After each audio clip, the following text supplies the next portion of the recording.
TV news. सबसे पहले एक नजर हेडलाइंस की ओर। आसनसोल में अपनी मांगों को लेकर सीपीएम की ओर से पद यात्रा का आयोजन। रानीगंज के विभिन्न इलाकों में देवी सरस्वती की मूर्ति विसर्जन का आयोजन। वर्धमान जिला शिशु विज्ञान उत्सव एवं विज्ञान मेले का आयोजन रानीगंज बॉयज हाई स्कूल में हुआ।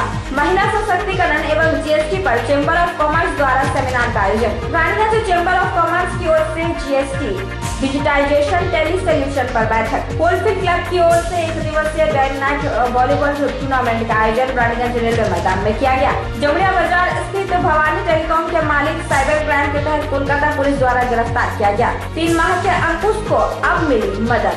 सृष्टि कॉलेज भवन एवं साई बाबा के संयुक्त तत्वावधान में युवा तृणमूल कांग्रेस की 5 सूत्री मांगों को लेकर ज्ञापन सौंपा गया।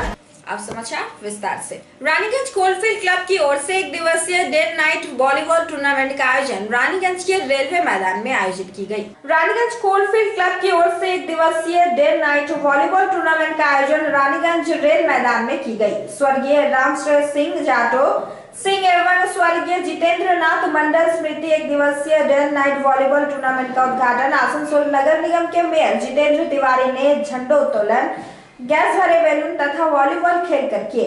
इस मौके पर आसनसोल नगर निगम के मेयर परिषद सदस्य दिवेंदु भगत, रानीगंज बोरो चेयरपर्सन संगीता सारडा, आसनसोल नगर निगम के इंचार्ज पार्षद कल्याण दास गुप्ता, पार्षद सीमा सिंह, प्रतिमा मुखी, निर्मल पाल, शिव कुमार सारडा, डॉक्टर सुरेश कुमार, मनोज सराफ आदि प्रमुख रूप से उपस्थित थे।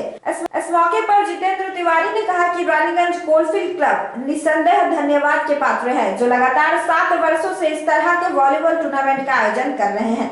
उन्होंने कहा कि आज फुटबॉल और क्रिकेट देखने के लिए लोगों का भी स्वयं ही जमा हो जाता है, पर वॉलीबॉल टूर्नामेंट का आयोजन के लिए खिलाड़ी को भी लानी पड़ती है और खेल देखने वाले को भी मैदान में जुटानी पड़ती है। पर रानीगंज कोलफील्ड क्लब लगातार प्रयास कर रही है, वॉलीबॉल टूर्नामेंट का आयोजन कर रही है। राष्ट्रीय स्तर के खिलाड़ी यहाँ पर आकर भाग ले रहे हैं, यह एक बहुत ही बड़ी उपलब्धि है। इस मौके पर संस्था के अध्यक्ष विकास नंदी, पप्पू सिंह, अनिल कुमार सिंह, नरेश सिंह, मोहम्मद अशरफ खान सहित संस्था के सदस्य उपस्थित थे।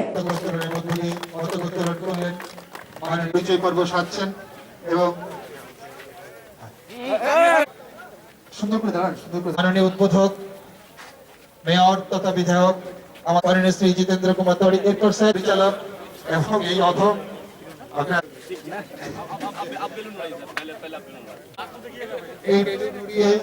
শান্তি পরম সম্মাননীয় উদ্বোধক বিশেষ চিকিৎসক সেখানে ইতে গেটে আনুষ্ঠানিক সূচনা করছেন মাননীয় উদ্বোধক জিতেন্দ্র কুমার তিওয়ারি মহাশয়। তো বিগ হ্যান্ড ফর देम।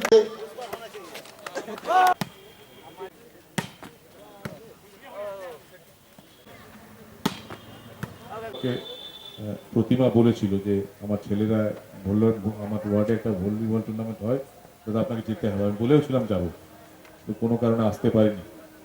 এবছর আসতে পেরে ভালো লাগছে। এবং এই একটা এমন গেম যেটা প্রায় খুব পপুলার না, যারা ভলিবল খেলে, যারা ভলিবল বোঝে তাদের জন্য খুবই পপুলার, কিন্তু ভলিবল খেলা এখন অবস্থা এমন হয়ে দাঁড়িয়েছে যারা ভলিবল নিয়ে কিছু বোঝে না তাদের ফুটবল হলে পাড়ার লোকরা গিয়ে দাঁড়াবে, দেখি একটু ফুটবলটা দেখে আসে। ক্রিকেট হলেও পাড়ার লোকরা গিয়ে দেখবে, ক্রিকেট যারা খেলুক না খেলুক, বুঝুক না বুঝুক গিয়ে বলবে। কিন্তু ভলিবল খেলা হলে একমাত্র টিম পাওয়াও কঠিন। যদি আপনি মনে করেন শুধু রানীগঞ্জে কটা টিমকে নিয়ে করবো, খুব কঠিন। আপনাকে আপনার এরিয়া বাড়াতে হবে, অন্য এলাকা থেকে টিম আনতে হবে, তবে আপনি টিম পাবেন। এবং টিম শুধু আনা না, টিম আনার পর ভলিবল যারা দেখবে এই ধরনের দর্শক পাওয়া খুব কঠিন। তো এই পরিস্থিতিতে আপনারা শুধু 1 বছর না, আমি উদ্যোক্তাদের মুখে শুনলাম লাস্ট এটা 7th ইয়ার না, 7 বছর ধরে আপনারা চালিয়ে আসছে। এবং আপনাদের বেশ কিছু উদ্যোক্তা আমাদের রাজ্যে আছেন বলে এই খেলাটা এখনো টিকে আছে, তাহলে এই খেলাটা হয়তো শেষ হয়ে যেত। তাই আমি আপনাদেরকে অভিনন্দন জানাই যে এই ধরনের খেলা যারাই আয়োজন করেন, বেশ কিছু ইন্টারেস্টেড ব্যক্তি থাকে যারা ভলিবলকে পছন্দ করেন, তারা এটা করেন। আপনারা নিশ্চয়ই আপনাদের মধ্যে এমন কিছু রুচিশীল ব্যক্তি আছেন যাদের ভলিবল প্রতি একটা আলাদা টান আছে, তাই আপনারা এই ধরনের অনুষ্ঠান করছেন। রানীগঞ্জ শহরে, আসানসোল পৌর নিগমের রানীগঞ্জ শহরে এই আসপেক্টটাকে ওটা তুলে ধরা সম্ভব হয় আপনাদের পক্ষে, যে যেখানে ভলিবল প্রায় শেষ উঠতেও চলেছে, সেখানেও আমাদের রানীগঞ্জে বেশ কিছু যুবক আছেন, এই ক্লাবের সদস্যরা আছেন যারা এই খেলাটাকে বাঁচিয়ে রাখার চেষ্টা করে যাচ্ছেন। তাদের এই প্রচেষ্টাকে সাধুবাদ না জানিয়ে থাকতে পারছি না। তাই তাদের এই কাহিনী যদি আপনারা আপনাদের খবরের কাগজে কালকে লেখেন তাহলে বাকিরা অনুপ্রাণিত হবে এবং এই খেলার প্রতি তাদের আরো অভিনন্দন জানিয়ে বিভিন্ন টিম যারা এসছে তাদেরকে অভিনন্দন জানিয়ে রানীগঞ্জ এগিয়ে যাক, আসানসোল এগিয়ে যাক, আমাদের এলাকার খেলাধুলা এগিয়ে যাক, ছেলেমেয়েরা এগিয়ে যাক এবং ক্লাবের সদস্যদেরকে বলবো এর সঙ্গে সঙ্গে আপনারা করবেন। নেশার বিরুদ্ধে কিন্তু আমাদেরকে গর্জে উঠতে হবে, তাহলেই আগামী দিনে নতুন প্রজন্মকে খেলাধুলার প্রতি আকৃষ্ট করা যাবে। অনেক অনেক ধন্যবাদ। रानीगंज से सम्राट दास की report, PV news. Raniganj chamber of commerce द्वारा बीते 30 वर्षों से लगातार वर्धमान जिले को 2 भागों में विभक्त कर आसनसोल को जिला बनाने की मांग को लेकर आंदोलन तथा लगातार पत्राचार करते आ रहे थे। और हर्ष की बात यह है कि 14 अप्रैल को आसनसोल को नए जिला के रूप में घोषणा की जाएगी। कॉमर्स आज करीब 30 वर्षों से और ये मांग करता आ रहा है कि वर्धमान जिले का 2 भाग किया जाए, एक आसनसोल को जिला बनाया जाए। सुख खबर ये है कि सरकार ने घोषणा कर दी है कि 1 वैशाख से और हम लोगों का औपचारिक तौर पर ये जिला बन जाएगा। दूसरी मांग पश्चात हमारी ये रही है कि रानीगंज को सब डिवीज़न बनाया जाए, पुनर्प्रतिष्ठा की जाए, जो कि 1847 से 1905 तक था। हम लोगों ने मांग रखी है, हम लोगों ने गवर्नर को भी पत्र भेजा था। सुसंवाद ये है, महामहिम गवर्नर साहब ने, आदरणीय केसरीनाथ त्रिपाठी साहब ने, बंगाल के जो राज्यपाल हैं, उन्होंने सरकार को ये पत्र हमारा फॉरवर्ड किया है और अनुशंसा की है कि इस पर आप कार्रवाई करें। गवर्नर अगर किसी को पत्र लिखते हैं उसका मतलब वो सरकार को एक तरह का आदेश माना जाता है और हम उम्मीद करते हैं कि गवर्नर की बातों को ध्यान में रखते हुए पश्चिम बंगाल सरकार इस पर संज्ञान लेगी और हमें इसी के साथ साथ 1 वैशाख को 14 अप्रैल को रानीगंज को भी कदापि शायद ये एक सब डिवीज़न के रूप में मर्यादा और प्रतिष्ठा मिले। हम तहे दिल से और महामहिम राज्यपाल साहब को धन्यवाद देते हैं, अपनी श्रद्धा ज्ञापित करते हैं इस अंचल के नागरिकों की तरफ से कि उन्होंने एक ऐतिहासिक कदम उठाते हुए पत्र, जनरली गवर्नर साहब जनरली पत्र फॉरवर्ड नहीं करते, हम लोग इतने पत्र भेजते हैं, नॉर्मली वो लोग पत्र को टेकअप नहीं करते हैं, जस्ट अपने आर्काइव में रख देते हैं उसको। लेकिन इस पत्र को उन्होंने किया, मतलब हम समझते हैं हमरा एक धाप एगिए गए। वो जो सेमिनार है हम आशा करते हैं उसमें कम से कम 300 से 400 लोगों का भागीदारी होना चाहिए। हम इस इलाके से जितने सीए हैं और जो टैक्स कंसल्टेंट्स हैं उनको भी इन्वॉल्व करने की कोशिश कर रहे हैं। रानीगंज, आसनसोल, दुर्गापुर, ये सब सारे जितने सीए इंस्टीट्यूट्स हैं हम उन्हें भी पर्सनली इन्वाइट करेंगे और जितने ज़्यादा लोगों का उसमें पार्टिसिपेशन रहेगा और जितना ज़्यादा इन्फॉर्मेशन आगे जाएगा उतना ही लोगों को फ़ायदा होगा। हम लोगों को जानकारी जितनी ज़्यादा रहेगी उतने इसकी इम्प्लीमेंटेशन में सुविधा रहेगी। उसके लिए हम लोगों ने पूरी तैयारी की है। वहाँ पर सेमिनार के लिए बड़ा LCD स्क्रीन लगाया है जिससे कि इंटरेक्टिव सेशन अच्छा रहे और हम लोगों ने और भी दूसरे संस्थाओं से जो कि टैक्स लाइन में है उन लोगों से और अभी सुझाव भी मांगे हैं कि हम इस सेशन को और कैसे अच्छा कर सकते हैं, वो भी हम आमंत्रित करते हैं। और डिजिटाइजेशन और टेली सॉल्यूशन, टेली के भी बहुत सीनियर एग्जीक्यूटिव्स इस सेमिनार में अपना योगदान दे रहे हैं, वो भी वक्ता के तौर पे रहेंगे। तो आप लोगों के माध्यम से, प्रेस और मीडिया के माध्यम से मैं इस एरिया के लोगों से निवेदन करना चाहूँगा कि वो आएँ और इस प्रोग्राम का लाभ लें, क्योंकि जो पैनल यहाँ आ रहा है, जैसे स्पीकर्स यहाँ आ रहे हैं, रानीगंज के लिए हम लोगों के लिए बहुत सौभाग्य की बात है कि वो लोग यहाँ आ रहे हैं। और हम लोगों के बहुत जो हम लोग GST को लेके हम लोगों के मन में काफ़ी प्रश्न हैं, भय भी है, भ्रांतियाँ भी हैं, तो उन सबको दूर करने में सहयोग मिलेगा। धन्यवाद अरविंद जी। रानीगंज से सम्राट दास की रिपोर्ट, पीवी न्यूज। वर्धमान जिला शिशु विज्ञान उत्सव एवं विज्ञान मेला शनिवार को रानीगंज बॉयज हाई स्कूल में आयोजित हुई। मुख्य अतिथि यादवपुर विश्वविद्यालय के रसायन विभाग के लेक्चरर सह वैज्ञानिक सिद्धार्थ चटर्जी थे। वर्धमान जिला शिशु विज्ञान उत्सव एवं विज्ञान मेला शनिवार को रानीगंज बॉयज हाई स्कूल में आयोजित हुआ।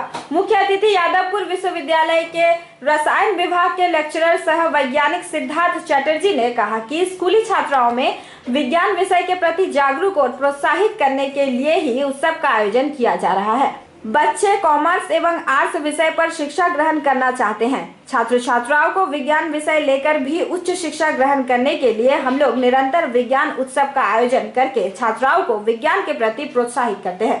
इस अवसर पर छात्र छात्राओं ने प्रोजेक्टर प्रदर्शनी के माध्यम से विज्ञान उत्सव में हिस्सा लिया। पौधारोपण को कैसे विकसित करें, वायरलेस चार्जर, पहाड़ में ज्वालामुखी निकलने सहित कई विज्ञान विषय पर आधारित प्रोजेक्ट की प्रदर्शनी लगाई गई। इस अवसर पर टीडीवी कॉलेज के प्रिंसिपल आशीष कुमार दे एवं गर्ल्स कॉलेज की प्रिंसिपल छवि दे ने छात्र छात्राओं को विज्ञान विषय पर प्रोत्साहित करने के लिए विचार व्यक्त किया। इस अवसर पर शिक्षक कल्लोल घोष, शिक्षक काशीनाथ सहित कई विज्ञान विषय के शिक्षक उपस्थित थे।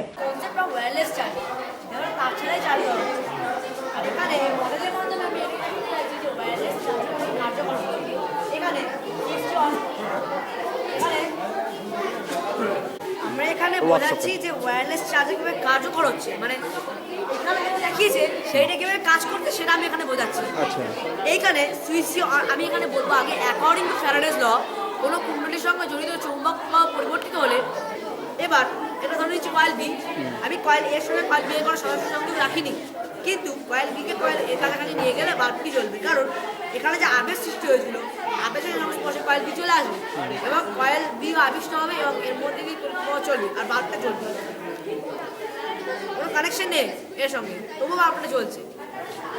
আচ্ছা, তুমি কোন ক্লাসের স্টুডেন্ট? আমি ক্লাস 8 পড়ি। কোন স্কুল থেকে বিলং করো? Kalna Ambika Mahishamardini high school.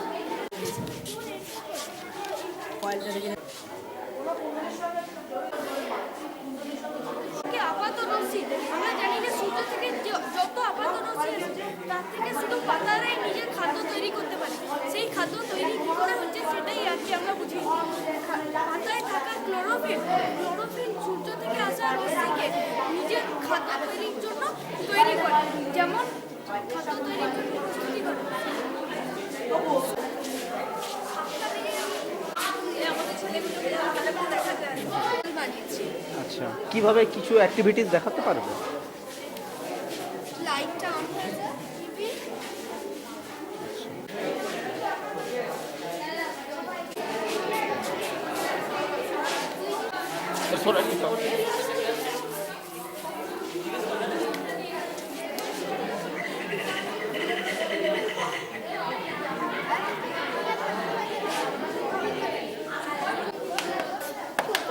জল আছে, এর উপরে দুটো কার্বন দণ্ড মোমের দ্বারা আঁটা হয়েছে। কার্বন দণ্ড দুটো যখন জলটা মানে তড়িৎটা যখন আসছে তখন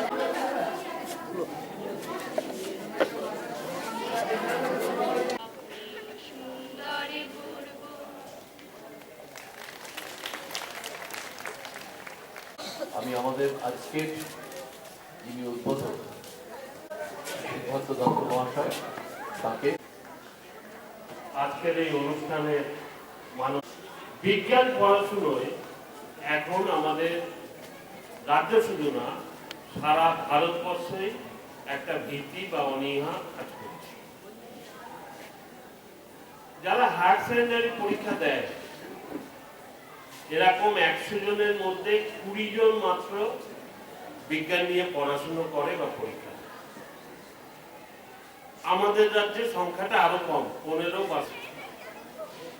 আমাদের চারিপাশে প্রতিদিন যা ঘটনা ঘটছে তার পেছনে বিজ্ঞান। আমি যদি বিজ্ঞান মনস্ক হই তাহলে আমার মধ্যে এটা খুঁজে বের করার একটা প্রবণতার জন্ম নেয়। এবং দেখবেন এই কারণেই এই যে বাচ্চারা এখানে শিশু বিজ্ঞান মেলা হচ্ছে, বাচ্চারা অজস্র প্রশ্ন আমাদের করে, আপনাদেরও করে, আপনারা অনেকে আছেন এখানে, অভিভাবক অভিভাবিকা বা স্কুলের মাস্টারমশাই, কলেজ বিশ্ববিদ্যালয়ের মাস্টারমশাই করে। অধিকাংশ ক্ষেত্রে আমরা তাদের বকালকি এই কি হচ্ছে এইসব কোথায় এখন অন্য কাজ করে। মূলত এই বছরটা স্বাধীনতার 70 বছর এবং আমাদের সংগঠনের 30 বছর। আমাদের দেশে বিজ্ঞান ও প্রযুক্তির অগ্রগতি ঘটেছে। কতকগুলো ক্ষেত্রে তো আমাদের দেশের যা গবেষণা তা অত্যন্ত উন্নত মানের, কিন্তু এতদ সত্ত্বেও আমাদের দেশের বিজ্ঞান ও প্রযুক্তির যে বার্তা এবং তার যে সুফল, এটা আমরা আমাদের সমাজের শেষ মানুষটির কাছ পর্যন্ত পৌঁছতে পারিনি। এটা আমাদের ব্যর্থতা। আমরা বিজ্ঞান আন্দোলনের পক্ষ থেকে এটাই চাই যে বিজ্ঞান ও প্রযুক্তির সুফল প্রত্যেকটা মানুষের কাছে পৌঁছাক, এবং সেটা পৌঁছাতে গেলে সব মানুষকেই সমানভাবে ভাবতে হবে। অর্থাৎ আমি বলতে চাইছি, দেশটা সবার দেশ, আমাদের দেশ। এখানে না হিন্দু, না মুসলমান, না জৈন, না খ্রিস্টান। যদি ধর্মান্ধতার মধ্য দিয়ে আমরা হাঁটি, তাহলে সব মানুষের কাছ থেকে সমানভাবে তার যে কন্ট্রিবিউশন দেশের প্রতি, সেটা আমরা পাবো না। সেই জন্যই আমরা চেয়েছি, এই শীর্ষকটাই আমরা ওই কারণেই রেখেছি, সবার দেশ, আমাদের দেশ। বিজ্ঞানের খবর পাঠ প্রতিযোগিতা, বসে আঁকো, পোস্টার, বিভিন্ন প্রতিযোগিতার মধ্য দিয়ে আমরা স্কুলের ছেলে মেয়েদের সচেতন করতে চাইছি, বিজ্ঞানের প্রতি তাদের আগ্রহী করে তুলতে চাইছি। আজকের অনুষ্ঠানের আমাদের উদ্বোধক হিসেবে উপস্থিত হয়েছেন বিশিষ্ট বিজ্ঞানী সিদ্ধার্থ দত্ত। উনি যাদবপুর বিশ্ববিদ্যালয়ের কেমিক্যাল ইঞ্জিনিয়ারিংয়ের সঙ্গে যুক্ত। উনি একজন বিশিষ্ট বিজ্ঞানী, আমরা ওকে এনেছি। আমরা আশা করছি যে আমরা যে কাজটা করছি, আমাদের উদ্দেশ্য একটাই, একটি ছেলে বা মেয়ে সে যুক্তিবাদী হোক, তার পড়াশোনার প্রতি সে আগ্রহী হোক, জানার প্রতি আগ্রহী হোক। হয়তো পুঁথিগত বিদ্যা তার নাও থাকতে পারে, কিন্তু পৃথিবীকে জানা, নিজেকে জানা, প্রাকৃতিক সম্পদকে জানা এবং চেনা, এগুলোর প্রতি তার আগ্রহ গড়ে উঠুক, এই উদ্দেশ্য নিয়েই আমাদের এই কর্মসূচি। रानीगंज से सम्राट दास की रिपोर्ट, पीबी न्यूज। शनिवार युवा तृणमूल कांग्रेस की ओर से 5 सूत्री मांगों को लेकर Sonpur Bazari area officer GM Yunus Ansari को ज्ञापन सौंपा गया। আমরা পান্ডে বেসুদে মানুষের সাথে থাকবো এবং ইসিএল এর দেখুন আরেকটা জিনিস ডিমান্ড দেখুন, ইসিএল এর আমাদের লোকাল ভ্যাকেন্ট তো নাই, প্লাস আমাদের জলের ব্যবস্থা করছেন না কিছু আধিকারিক আর কিছু পেটুয়া নেতাকে নিয়ে পড়ে তারা কিন্তু আন্ডারস্ট্যান্ডিং করে রাতের অন্ধকারে সেই সকল টাকাগুলো গুটিয়ে নিচ্ছে। আন্দোলনে যাব, আমরা ইসিএল কে দেখিয়ে দেবো যে আমরা কিন্তু কখনো ভিক্ষা চাইবো না, এবং আপনাদের ইসিএল এর সংবিধানে যে সকল পাওনাঘাটিগুলো বটে সেইগুলো আমাদের ন্যায্য মিটিয়ে দিন। हमारी लड़ाई शुरू हो रही है पांडेसर जात किसी व्यक्ति के खिलाफ हम नहीं हैं, लेकिन आज वो समय आ गया है सोचने का कि एक ईसीएल वर्कर उसे लोगों से रुपया सूद में क्यों लेना पड़ता है, करने का समय आ गया है सर। आप जानते हैं कि जो चीज आज हम मांगने आए हैं वो किसी से भीख मांगने नहीं आए हैं। सुप्रीम कोर्ट के निर्देश के बाद भारतवर्ष की पांडेसर विधानसभा के क्षेत्र में जो ईसीएल के एरियाज है, जो कोलियरी है, उसको ईसीएल से यदि हटा दिया जाए तो ईसीएल का कोई अस्तित्व नहीं बचेगा। लेकिन आपके जो और अथॉरिटी है, सीएमडी है, कोल इंडिया के चेयरमैन है, उन जगहों पर आप ये बात बताएंगे, क्योंकि एक बात अब तय है कि पांडेसर में अब तक जो हो रहा था अब वो नहीं होगा। पांडेसर अब दूसरे ढंग से चलेगा। कोलियरी यदि आपको चला ली है, ईसीएल को यदि यहां से प्रॉफिट अर्न करना है, कोलियरिया स्मूथ चलानी है, तो अब 20,000, 30,000, 40,000 का चक्कर खत्म करना पड़ेगा। मेरे पास तो ये भी खबर है कि जो लोग प्रमोशन के लिए, ट्रांसफर के लिए, दूसरे काम के लिए 20,000, 30,000, 40,000 पैसा लेते हैं, उसमें से आधा पैसा आपके ऑफिसर्स को भी दिया जाता है। ये खबर भी मेरे पास है। क्यों ऐसा होगा?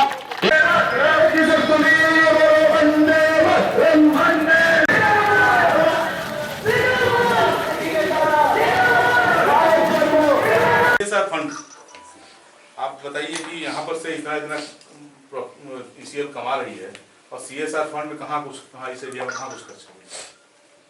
बोलिए इसी में बोलिए आप, यदि आपको लगता है कि यहाँ खर्च हुआ है तो बता दीजिए।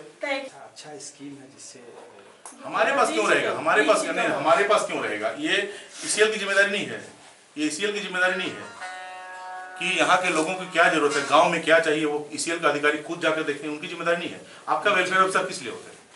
ठीक है, आपका पब्लिक रिलेशन ऑफिसर तो होते हैं, वो क्यों किस लिए होते हैं? सही है, वो भी होते हैं। हमारे यहाँ एक असिस्टेंट मैनेजर अपॉइंट किया हम लोगों ने सीएसआर के लिए। हाँ, तो उनकी जिम्मेदारी है गांव में जाके देखें, प्रधान से बात करें, उप प्रधान से बात करें, पंचायत समिति से बात करें। कहाँ क्या बात की है सर, मैडम से पूछिए लाइट के लिए था, लाइट के लिए हमने बनाया था। एक मिनट, लाइट छोटा छोटा काम करा करके नहीं चलेगा। मैं क्या बोलना चाहता हूँ, एक बड़ी कुछ अच्छा स्कीम करो, बड़ा करो, লাইট और ये ডেপুটেশনে সিএসআর ফান্ডে কাজ এখানে হচ্ছে না, ইসিএল ম্যানেজমেন্ট কাজ করছে না, ওভারলোডিং চলছে, পলিউশনের সমস্যা আছে, বিভিন্ন ওয়ার্কারদের কাছে পয়সা নিয়ে কাজ হচ্ছে, সেগুলো নিয়ে আমরা জিএমকে বলেছি, উনি খুব পজিটিভ রেসপন্স করেছেন এবং আমার মনে হচ্ছে যে মাসখানেকের মধ্যে পরিস্থিতি কিছুটা পাল্টাবে। উনি যে মুখে যে কথাগুলো বলেছেন সেটা যদি ইমপ্লিমেন্ট করেন তাহলে অনেক পরিস্থিতি পাল্টাবে। আমরা দেখি, আমরা তো আজকে এসে বললাম, আমরা দেখি যদি পরিস্থিতি পাল্টায় ভালো, না হলে তো আন্দোলনটা আছে। দাবি হলো যে এখানে সিএসআর এত কোটি কোটি টাকা ইসিএল রোজগার করছে, সিএসআর ফান্ডে আশেপাশে গ্রামগুলোতে উন্নয়ন করতে হবে, কলিয়ারি এলাকা উন্নয়ন করতে হবে। এই সিএসআর ফান্ডে যে পয়সা এলাকায় খরচ হওয়া উচিত সেটা করতে হবে। সে পয়সায় নরেন্দ্র মোদী ফটো দিল্লিতে নীল লাগালে চলবে না, এখানকার পয়সা এখানে খরচ করতে হবে, এটা হলো মূল দাবি। পলিউশনের ব্যবস্থা করতে, পলিউশন কন্ট্রোল বোর্ডকে ডেকে পলিউশন কন্ট্রোলের জন্য আরও কী কী নতুন নতুন অনেক মেশিন বেরিয়েছে, সেগুলো যদি ইনস্টল করা যায় সেগুলো দেখতে হবে। ওভারলোডিং যেগুলো হচ্ছে যেখানে, সেটা ওনাকে চেক করতে হবে। এই ধরনের বিভিন্ন দাবি আছে, দেখতে হবে। আর ইসিএল ওয়ার্কারদেরকে আমরা বলে যাচ্ছি, ইসিএল ওয়ার্কারদেরকে জিএমকে আমরা বলেছি, উনি বলেছেন যে আমার কোনো আধিকারিক যদি 1 টাকা কারো কাছে নিচ্ছে আমাদের খবর। ইসিএল ওয়ার্কারদেরকে বলবো যে আপনার জেনুইন যা ডিমান্ড আছে, যা জেনুইন যা দাবি আছে, সেটার জন্য প্লিজ কাউকে পয়সা দেবেন না, কোনো মিডিলম্যানকে, কোনো দালালকে পয়সা দেবেন না। এবং যারা পার্টির নাম করে পয়সা নেয় তারা নেতা না, তারা দালাল, এটা মানুষকে বুঝতে হবে। ওয়ার্কার যদি টাকা দেওয়া বন্ধ করে তাহলে এই জিনিসটা আটকানো যাবে। আমরা ওয়ার্কারকে বলছি কাউকে 1 পয়সা দেবেন না। আপনার যদি ট্রান্সফার হোক অন্য কোনো সমস্যা, ডাইরেক্ট আপনি কলেজের ম্যানেজার আছেন, এজেন্ট আছে, উনি না শুনলে জিএম, তাকে ডাইরেক্ট গিয়ে বলুন। উনি যদি না শুনেন তাহলে আমাদেরকে জানান। উনি তো বলছেন যে ভাই আমার কাছে এলে লোক আসতে পারে, আমি কথা বলতে রাজি আছি। पंडेसा से सुकांत बागदी की रिपोर्ट, पीवी न्यूज। ज्ञात हो कि बीते 2016 फरवरी माह को आसनसोल महकुमा अस्पताल के गाफिलती के कारण महज 3 महीने के अंकुश ने अपना हाथ खो दिया था। तब से लेकर अब तक किसी ने भी उसके सहायता के लिए हाथ आगे नहीं बढ़ाया। शुक्रवार कृष्टि कॉलेज भवन एवं साई बाबा क्लब के संयुक्त तत्वावधान में आर्थिक रूप से अंकुश की मदद की गई एवं भविष्य में मदद करने की बात की गई।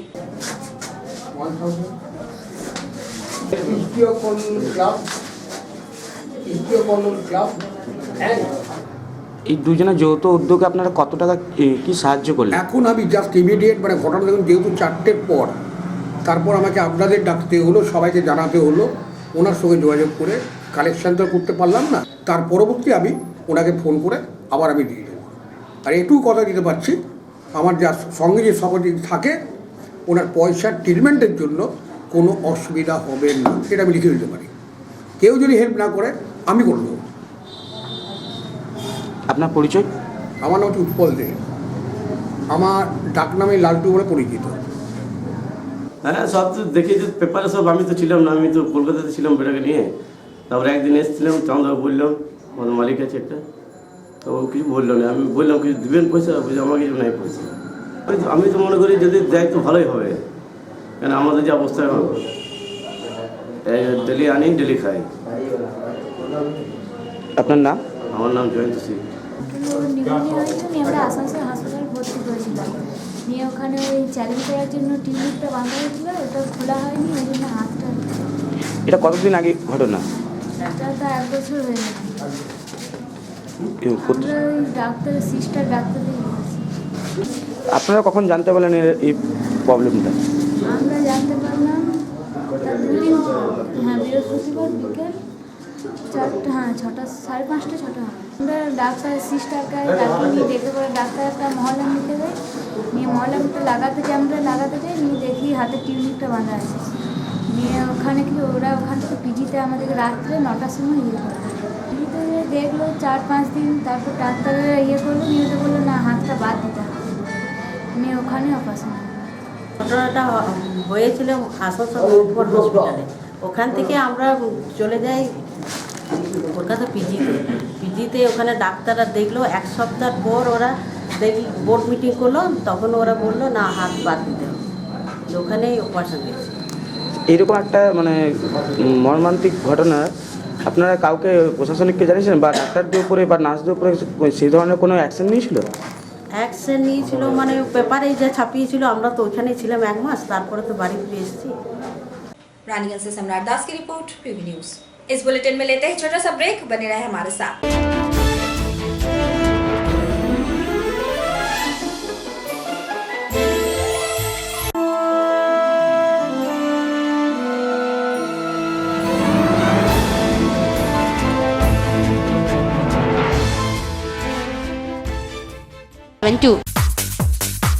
जायका कैटरर, पश्चिम बंगाल का सुप्रसिद्ध कैटरर।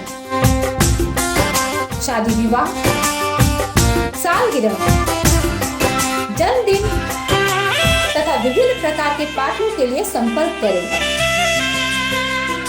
यहाँ विभिन्न प्रकार की चाइनीज, साउथ इंडियन, वेज और नॉन वेज एवं विभिन्न प्रकार के स्टार्टर उपलब्ध हैं।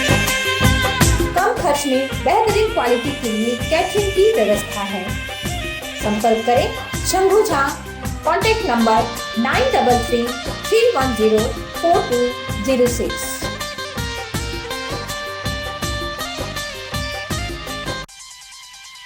जायका रेस्टोरेंट, जायकेदार veg, non veg, Chinese, south Indian स्वादिष्ट व्यंजन खान पान का एकमात्र restaurant. Home delivery, free service की सुविधा आप सभी के लिए उपलब्ध। इसके अलावा कैटरिंग, बर्थडे पार्टी के लिए आकर्षक लॉन तथा शादी विवाह सभी तरह की पार्टियों के लिए जायका कैटरिंग की सुविधा। Zaika restaurant, Sostigudia, Raniganj. Contact number 9333904206। AG church school Raniganj AG church school Asansol school की शाखा है जो आईएससी परीक्षण नई दिल्ली परिषद पाठ्यक्रम पर आधारित है। रानीगंज में कोएड आईसीएसई पाठ्यक्रम के साथ उपलब्ध है।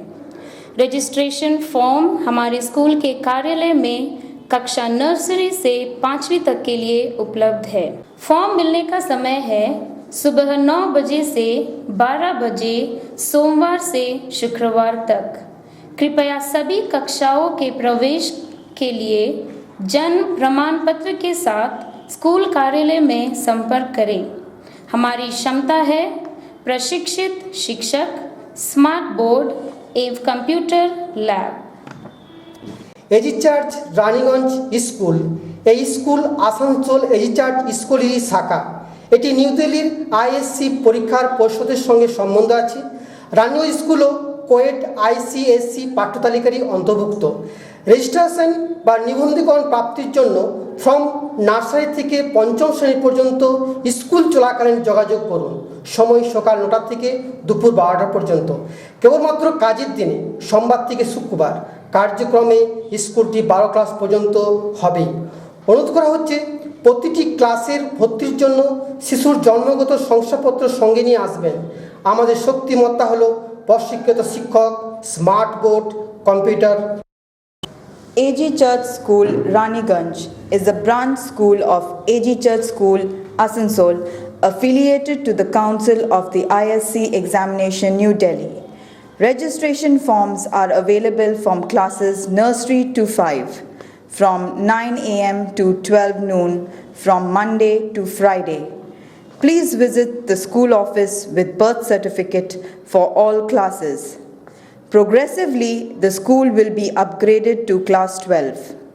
Our school is co-ed with ICSE syllabus and equipped with trained faculty, smart board and computer lab.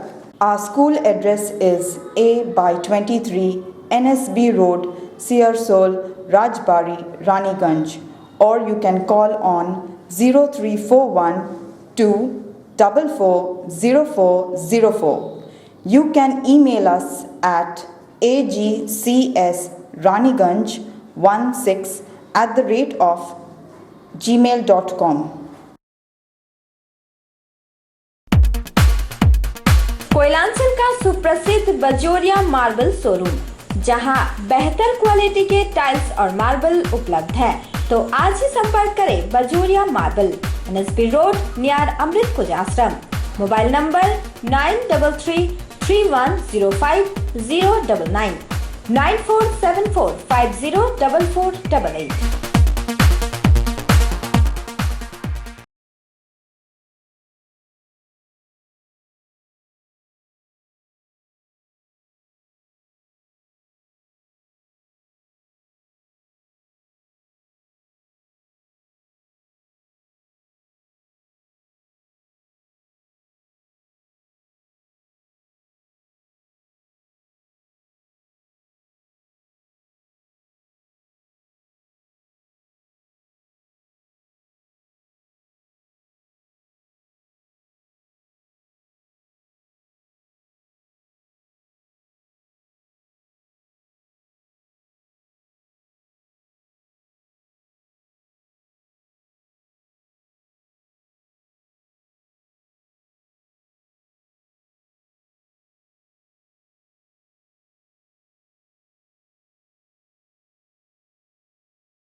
Card and gift house, जहां सभी प्रकार की फैंसी कार्ड उचित मूल्य पर उपलब्ध है।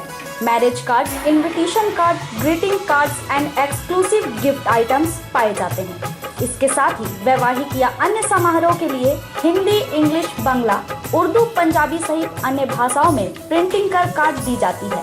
तो अपने खुशनुमा पल को दोस्तों और रिश्तेदारों के साथ शेयर करने के लिए आज ही संपर्क करें। हमारा पता है Nisha card and gift house, 47 NSB road near Abhinandan restaurant, Raniganj. Mobile number 9333 111 460।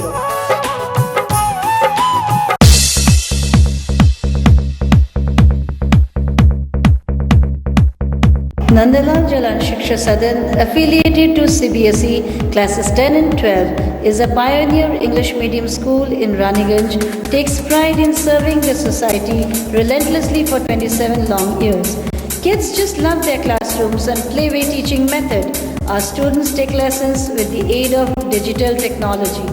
Competitions in creative writing, quiz and debates are held on a regular basis. We also encourage and emphasize on extracurricular activities like karate, yoga, music and gymnastics. We have ideal infrastructure with well-equipped laboratories and library in a pollution-free campus. We have moderate fees. Discipline is strictly maintained, school transport is available, well-experienced and highly educated principal and teaching staff is our strength. So look no further, rush in before admission closes. NJSS is your first choice. Forms and prospectus available in school office. For more detail, contact at BP Kretan Road, Burns Plot, Post Raniganj District, Burdwan 412445032. Thyrocare Raniganj Special Winter Offer Camp, only ₹1200। শীতকালীন স্বাস্থ্য পরীক্ষা শিবির মাত্র 1200 টাকায়। যোগাযোগ করুন Thyrocare Raniganj, house of late doctor Harnath Chakraborty, তার বাংলা, Pani Tanki road, NSB road, Raniganj.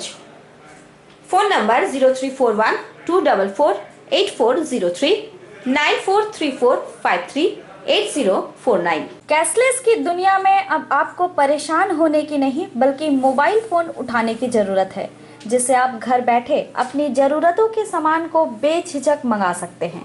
बस जरूरत है तो अपने मोबाइल पर सस्ता सुंदर ऐप डाउनलोड की। इस ऐप के जरिए आप दवा और OTC प्रोडक्ट पर 15 और 20% तक की छूट पा सकते हैं। तो इस सुनहरे मौके को हाथ से जाने ना दें। हमारा पता है हेल्थ बडी आरोग्य मेडिकेयर, 56 PN मालिया रोड, दालपट्टी मोड़, रानीगंज। संपर्क करें राकेश तोदी। मोबाइल नंबर 9800350008 और 9800450008। आएगा आएगा आएगा,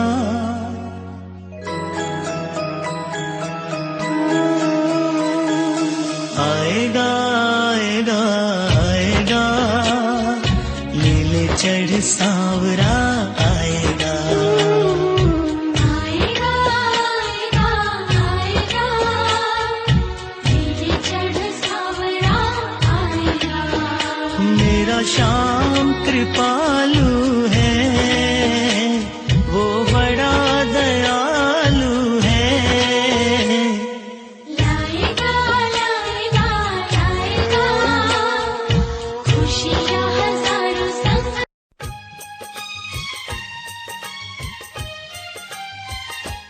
मेरा एक साथी है, बड़ा ही भोला भाला है, मिले ना उस जैसा, वो जग से निराला है। जब जब दिल ये उदास होता है, मेरा मुरली वाला मेरे पास होता।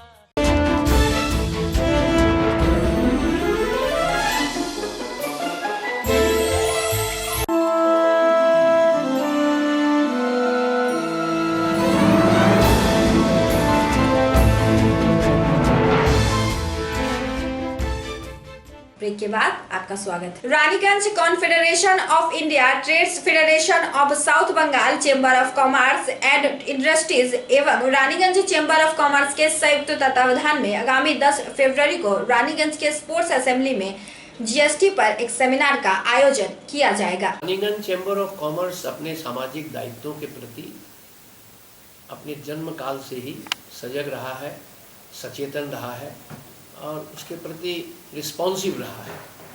हमारी जो दायबद्धता है समाज के प्रति, उनको हमने आंकलन किया है, समय समय पर उसका विवेचन किया है और तदनुरूप उसको हम लोगों ने एक रूप देने का, साकार रूप देने का प्रयास किया है।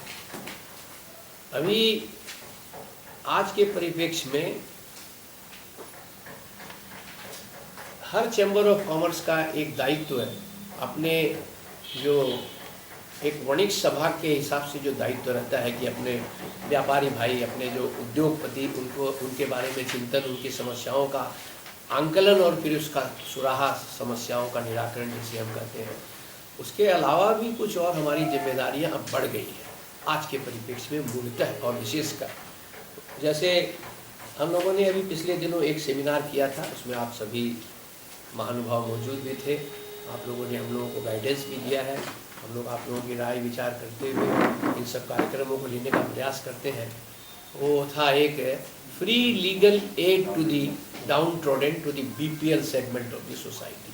समाज का जो कमज़ोर वर्ग है, निर्धन वर्ग है, आर्थिक रूप से जो कमज़ोर है, आर्थिक रूप से जो अक्षम है, उन्हें हम एक ऐसा प्लेटफार्म बनाए जहाँ उनको वास्तविक रूप में, कागज में सिर्फ नहीं, वास्तविक रूप में उनको लीगल एड, ये कानूनी सहायता मिल सके। तदनुरूप आज का जो हमारा प्रेस कॉन्फ्रेंस है वो उसी से एक कदम और आगे बढ़ते हुए और कुछ बातों को समाहित करते हुए वो अब हम एक कर रहे हैं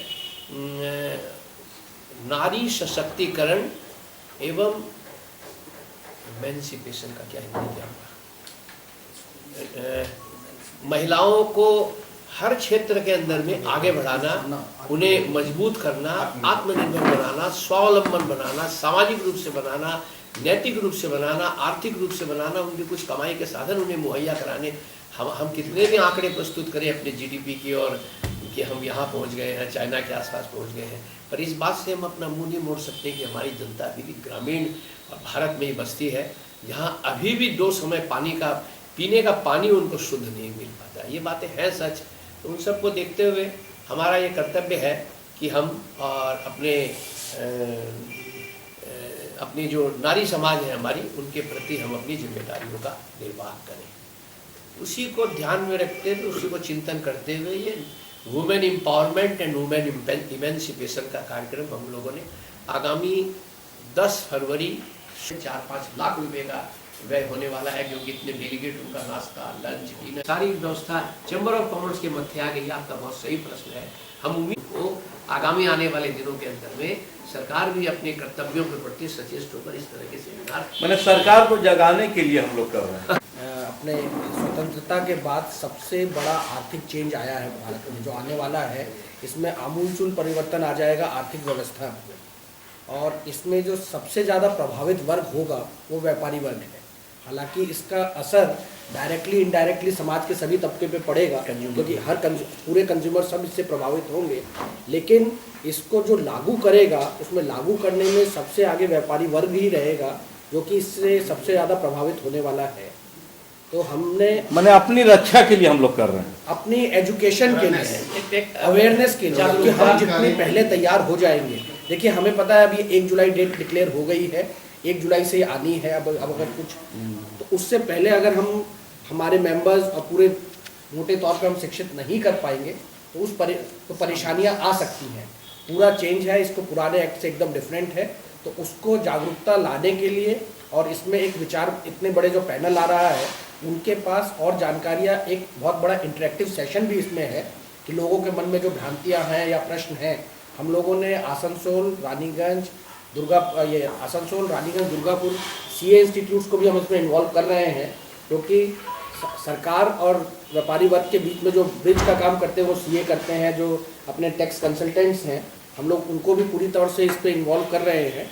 और एक इस टाइप का प्रोग्राम हम करने की कोशिश कर रहे हैं, जिससे जीएसटी के बारे में फैली हुई जो भी लोगों के मन में घबराहट, आशंकाएं, भ्रांतियां, जिसे जो भी कह लें, तो दूर हो। ये क्रम जारी रहेगा क्योंकि 1 जुलाई तक लोगों के मन में बहुत ज़्यादा डर है क्या होने वाला है, क्योंकि सारा डिजिटाइजेशन हो जाएगा। फंक्शन देखे तो और डर जाएगा। अजय एक बात बोल रहे थे, जिले में कार्यक्रम हो चुका है, मिदनापुर में कार्यक्रम हो चुका है, ये इस बार बर्दवान जिले में हो रहा है। इसके बाद कलकत्ते में, मालदा में और सिलीगुड़ी में, 3 जिलों में, दार्जिलिंग जिला, मालदा जिला, कलकत्ता, ये 3 का अगले महीने और प्रोग्राम है, जहाँ पर कि हमारे यही दिग्गज की प्रिंसिपल है, हमारी जो ब्यूरो चेयरमैन है वो खुद लेडी है, जो सक्सेसफुल अलग अलग फील्ड की सक्सेसफुल लेडीज़ हैं, हम लोगों ने उनको इन्वॉल्व करने की कोशिश की कि वो आए, अपना एक्सपीरियंस शेयर करें, और जो ट्रेडिशनल हाउसवाइफ्स हैं उनको बताएं कि लेडीज़ भी कैसे बढ़ सकती हैं, आगे कैसे आ सकती हैं, ये थोड़ा इंस्पिरेशन मिलेगा।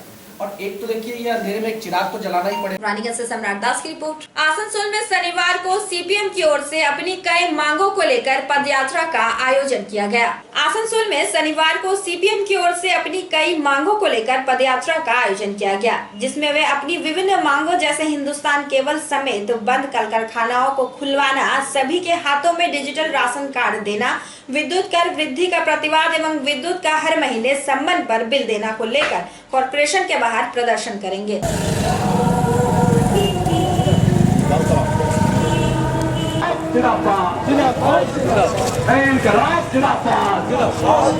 এইসব মানুষের রেশন কার্ডের দাবিতে আগামী 13 ফেব্রুয়ারি কর্পোরেশন অভিযানে দলে দলে যোগ দিন। এইসব মানুষের ডিজিটাল রেশন কার্ডের দাবিতে আগামী 13 ফেব্রুয়ারি কর্পোরেশন অভিযানে দলে দলে যোগ দিন। আমরা বলেছিলাম কর্পোরেশন ঘেরাও করব, কিন্তু কর্পোরেশনের সামনে থেকে তাদের পুলিশ প্রশাসন থেকে শুরু করে মেয়র, তারা সেখানে ব্লাড ডোনেশন এবং অন্য কর্মসূচি তারা লাগিয়েছেন ওই একই দিনে। আমাদের কর্মসূচি থাকছে এবং সেই নিয়ে প্রশাসন আমাদের সঙ্গে কথা বলছেন এবং আলোচনার ভিত্তিতে কর্মসূচি আমাদের 13 তারিখ থাকছেই এবং 13 তারিখ আমাদের কর্মসূচি হবে এবং সেখানে সবাই আমরা মিলিত হব গোটা কর্পোরেশনের সামনে। আসানসোলের বুকে 13 তারিখ আসানসোল স্তব্ধ হচ্ছে, এটা লিখে নিতে পারা যায়। যদি না দিলে কি করবেন আপনারা? কর্মসূচি হচ্ছেই এবং পারমিশন দিক কাজ। Bureau report PV news. Raniganj के विभिन्न इलाकों में मां सरस्वती की मूर्ति विसर्जन की गई, जिन कुलपाड़ा एवं हलदार बंद के भाई भाई संघ की ओर से भोग वितरण के साथ सालंगा सरस्वती पूजा कमेटी ने भी मूर्ति विसर्जन किया।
কতদিন ধরে করে আসছেন আর আজ বিসর্জন মা সরস্বতীকে আজ বিসর্জন করতে যাচ্ছেন, সেই নিয়ে আপনার কি মনে একটা দুঃখ কি আছে?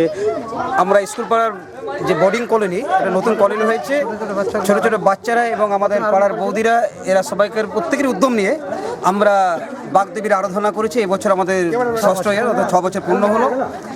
আমরা হ্যাঁ, আপনাদের পুজো কতদিন ধরে করে আসছেন? 6 বছর ধরে করছি। আমরা বড়রা কিন্তু কেউ এখানে পুজোতে হাত দিয়ে করি না, করি সমস্ত ধরনের আমাদের পাড়ার সমস্ত বাচ্চাগুলো কোথায়, তারা সবাই মিলে সহযোগিতা, এবার বড়দের কোথায় বড়দের সহযোগিতা হচ্ছে, সবাই মিলে সহযোগিতা করে বাচ্চাদের উৎসাহ দিয়ে বাচ্চারাই পুজোটাকে এগিয়ে চলেছে এই 6 বছর ধরে। আজকে মানে অনেকটা বড় রূপও ধরেছে পুজোটা। আজকে বিসর্জনের মধ্যে দিয়ে একটা মনে আনন্দ, সবার বিষণ্ণতা মা চলে যাচ্ছে, তাও প্রার্থনা করি সবাই যেন আগের আসছে বছর আবার হবে।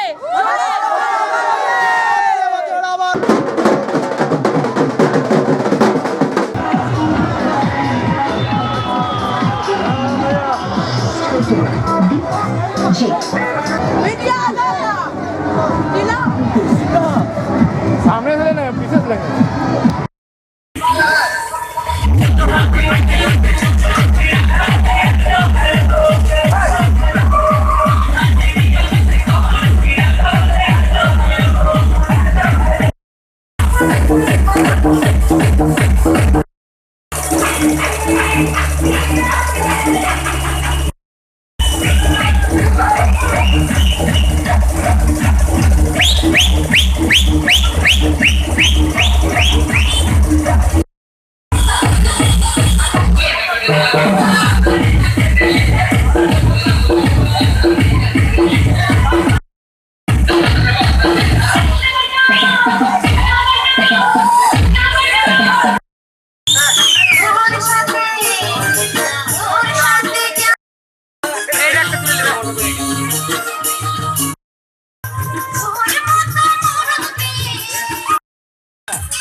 যিশু তুমি আপনারা কি কি করেছেন এখানে আজকে? যিশুর জন্য আমরা যেটা চাইছি যে আমাদের আগে ভবিষ্যতের জন্য কিছু উন্নতি হোক, তার জন্য আমরা এই থিমটা করেছি। কেননা আমাদের অর্থ খুবই কম, জন্য আমি এই শর্টকাটের জন্য এটাই করেছি। তার জন্য আমি চাইছি যে আগের জন্য আমার যদি কিছু হেল্প করে মানে স্বাভাবিকভাবে, তার জন্য আমি চাইছি যে আরও বড় কিছু করতে চাই, যাতে আমাদের উন্নতি হোক। পুজোটা আরও বড় করার জন্য মার কাছে আমি অনুরোধ করছি যে আজকে প্রত্যেক বছর যখন আমরা প্যান্ডেল করে আসছি, কোনো বছর আমরা এত সহযোগিতা পাইনি বা এত নাম পাইনি। আজকে দেখলাম যে আমি একই প্যান্ডেল করে আসি, তো আমরা ভাবছি এবছর কিছু 2017 কিছু নতুন প্যান্ডেল করি, তার জন্য যিশু থিম করেছি আমরা। যিশু থিমের মাধ্যমে আপনারা কি বোঝাতে চাইছেন? কি মানে পাবলিককে বোঝাতে চাইছি যে যাতে আমাদের আরও উন্নতি হোক, আরও পুজোটাকে বড় হতে চাক, আমরা অনুষ্ঠান করে আরও পুজোটাকে বড় করাতে চাই, যাতে পাবলিক আরও চাইবে যে আমাদের সহযোগিতা হাত বাড়াবে। আর হিন্দু বাঙালি মুসলিম সবই একই ভগবান, আমরা সবাইকে নিয়ে মিলেমিশে চাইতে হেল্প করার জন্য, আরও তাকিয়ে থাকার জন্য যে আমাদের ক্লাব এখানে আছে, গরিব মানুষদের সহযোগিতা করার জন্য, পার্টি থেকে কিছু দেওয়ার জন্য, বা পার্টি থেকে কিছু আমরা যদি নিজের পকেট থেকে খরচা করে দিতে চেষ্টা করি, বা নিজে কিছু কামিয়ে বড় হয়ে যদি গরিব মানুষকে দেওয়ার জন্য চেষ্টা করি, তাহলে আমি আরও খুব উন্নতি হব। আমাদের গরিব মানুষ আশীর্বাদ দেবে, যাতে হ্যাঁ পার্টি ক্লাব থেকে এত বড় পুজো হয়েছে, এত নাম হয়েছে। আজকে কোনো ডোনেট নয়, কোনো কিছু নয়, বা কোনো নিয়ে এটা প্রশ্ন নয় যে আমরা সব কিছু পার্টি অফিস থেকে সব কিছু দিয়েছি, আর পার্টি থেকে সব কিছু জিনিসের নিয়ে মাধ্যমে গরিব লোককে নিয়ে আমাদের পার্টি অফিস। আপনার নাম? আমার নাম বিশ্বনাথ বেরা। এই ক্লাবটা আপনাদের কতদিনে পরিচালিত ক্লাব? এই ক্লাবটা আমাদের দীর্ঘদিন ধরে ক্লাবটা আমরা চালাচ্ছি। হ্যাঁ, আমরা ছোটো থেকে ফুটবল খেলছিলাম ক্যাপ্টেন ক্লাবে, হাই স্কুলে।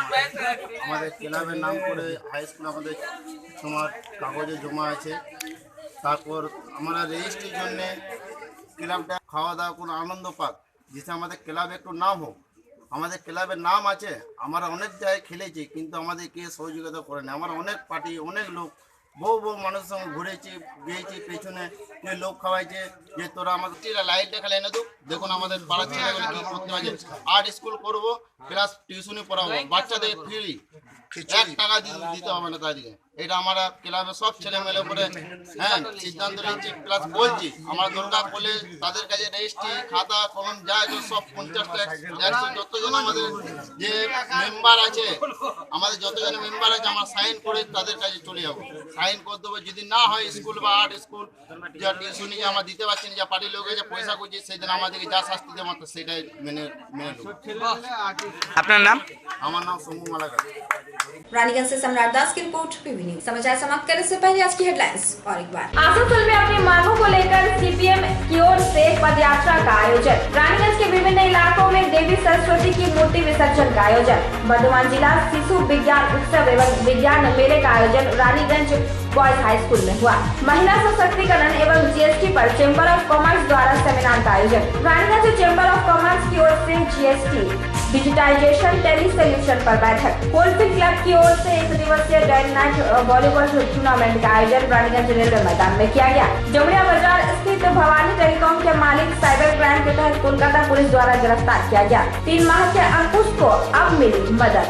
सृष्टि कॉलेज भवन एवं साई बाबा के संयुक्त तत्वावधान में युवा तृणमूल कांग्रेस की 5 सूत्री मांगों को लेकर ज्ञापन सौंपा गया।